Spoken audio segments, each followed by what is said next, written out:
Hello, Doty Knights. I hope you are having a fantastic week. I wanted to ask you about three important letters, and I wonder if you know what these letters stand for. R-A-K. R-A-K. Three very important letters. If you know what they stand for, fantastic. If you don't, that's okay because I'm going to tell you. Random acts of kindness. That is what we are talking about today. Random acts of kindness, because our world needs kindness right now, and even though we are still social distancing and online learning, there are still lots of ways that we can show others kindness through random acts.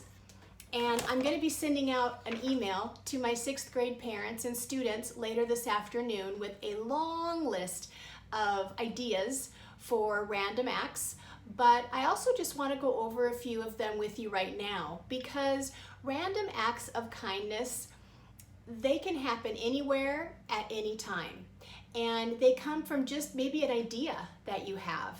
And sometimes people need a little encouragement to spread kindness, and I'm going to map it out for you, and all you have to do is just follow the steps that I give you with these ideas, and you will be able to spread kindness all around the world. And our world needs that right now. Being kind is a win-win. Let me tell you why. Being kind to someone makes their life better, because you are showing them kindness, you are showing them compassion, empathy, and it's going to make their life a little happier. Well, hopefully, while you are sharing yourself with others, you feel that same happiness, that same joy. I know it works for me, and I know that it's addicting. Once you start doing things like this, it opens up a brand new world of opportunity where you can continuously do these little random acts of kindness. Sometimes you can do a random act and not even take credit for it. Just do it anonymously. And that's the fun part, because you leave people wondering, well, who left this plate of cookies on my doorstep? Or who sent me this card that just says I'm a wonderful person, but there's no signature or return address on it?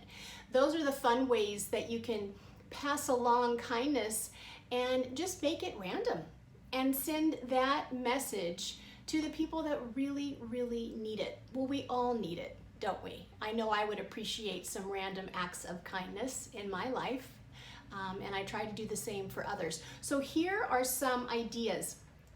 Like I mentioned, even though we are in quote unquote quarantine and we are being encouraged to still social distance, there are things that we can do to spread kindness in these uncertain times. Call a friend that you haven't spoken to in a while. Don't send a text, but call them. Have an actual back and forth dialogue on the phone, and you'll be surprised at how much more it means to talk to someone and hear their voice instead of just sending a text. Tell a family member how much you love and appreciate them.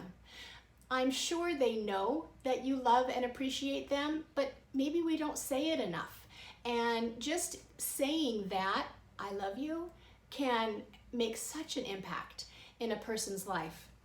Help with a household chore at home. Maybe take out the trash, wash the dishes, make your bed. Do something that's out of the norm that you wouldn't normally do.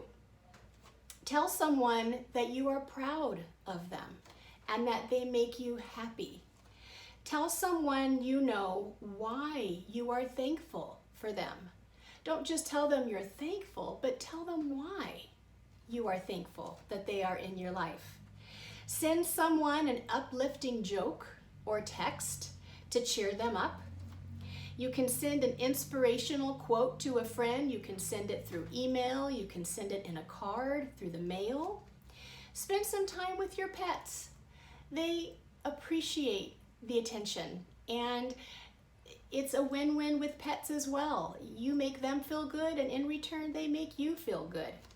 Reach out to a friend, family member, or neighbor who might be lonely. or maybe is experiencing self-isolation. Maybe they can't get out.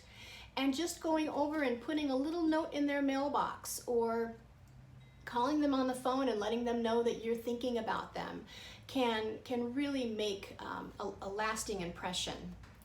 Arrange to have some video time with a friend. Even if you just want to see that person face to face and have conversations with them, it's so uplifting to actually be able to have that interaction and see the person, not just talk on the phone or send them a text. If you know someone who needs resources, maybe they need groceries and they can't leave their house, you can send them virtual gift cards, or maybe even the next time you are at the market, pick up a couple extra items and just drop it off on their doorstep with a little note that just says, I'm thinking of you, or I hope you're doing okay. It will brighten their day for sure. I think it's also important, especially right now, to show gratitude to our first responders, our fire department, our police, and we can do that lots of different ways. We can actually call the department and just say, I want you guys to know how much you are appreciated. You can, if you like to bake, bake a little plate of cookies and just drop it off, ring the bell at the fire station or police station, and just let them know that they are appreciated, especially now. And finally, write a gratitude letter to someone who could use a smile. Receiving something in the mail is always fun and uplifting, where we get so used to texts. We're so comfortable just sending a 2-second text and then out of sight, out of mind. But actually taking out some stationery or going to the market and purchasing a card, filling it out, and putting some heartfelt words in that and sending it to someone, that's huge. And I know that when I receive a card in the mail, it lifts me up and it really brightens my day. So to everyone out there, let's spend the next few days on those 3 letters, those RAK letters, Random Acts of Kindness, and let's just see how we can spread kindness in the world in which we live. Take care, Doty Knights.